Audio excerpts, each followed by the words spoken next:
welcome back to Real Reviews. This is Cody Williams, and we're here to talk about the movie Aquaman and the Lost Kingdom.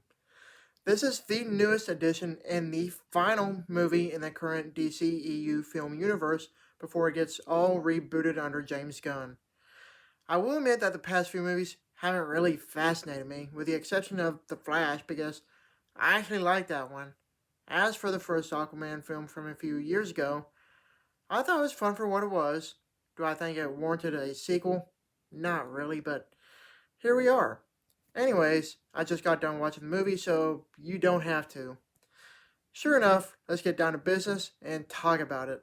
The movie story follows after failing to defeat Aquaman for the first time. Black Manta wields the power of the mythic Black Trident to unleash an ancient and malevolent force. Hoping to end his reign of terror, Aquaman forges an unlikely alliance with his brother Orm, the former king of Atlantis. Setting aside their differences, they join forces to protect their kingdom and save the world from irreversible destruction. Well, that was a movie. Even though I dived into this movie with little to no expectations, I was still disappointed. If that doesn't speak enough volumes about this movie, I don't know what will. Granted, there are plenty of issues to be said about this film. However, I will talk about those later. If there's any redeeming qualities for this movie, it would have to be the spectacular looking visuals, fun action sequences, and that's about it. Speaking of the visuals, I wouldn't say that the CGI special effects are some of the best I've seen, but regardless, it still looks pretty good if I must say so.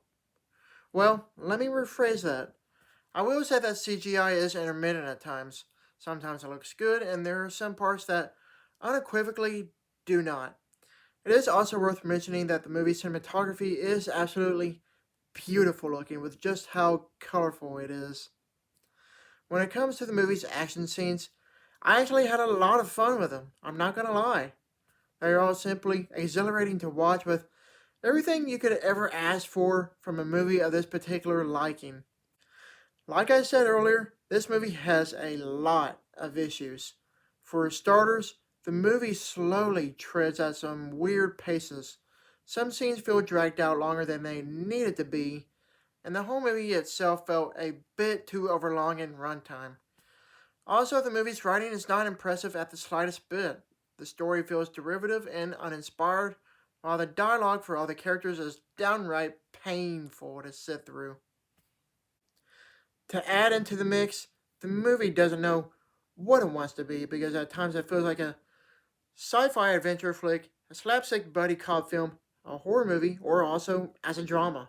Tonally speaking, it was all over the place, and I wish the movie itself would just commit to a certain identity and stuck with it. As much as it switches, you would think that the movie was having an identity crisis. I do also want to add that the movie lost any sense of high stakes, since there's so much going on all at once with no actual after effects. Because of that, it makes the movie actually somewhat boring, which is unfortunate to say. Another thing, the movie's sense of humor is all out of whack. It feels unnecessarily forced and just downright unfunny. As much as the movie tried too hard on the comedy at times, I never smirked or laughed at all. With all that said, this movie is an absolute mess. Overall, Aquaman and the Lost Kingdom is rather a mundane film that mostly favors its visuals rather than trying to be an actual good movie. As the DCEU started out with a bang, it's a shame that it ended its 10-year run on a bad note. As if it really matters, there is a mid-credit scene, so feel free to stick around after the movie's over, or not. Either way, this movie is just not that great. I give this movie a D+. Thank you for watching, and don't forget to like and subscribe to my channel to keep up with my real reviews.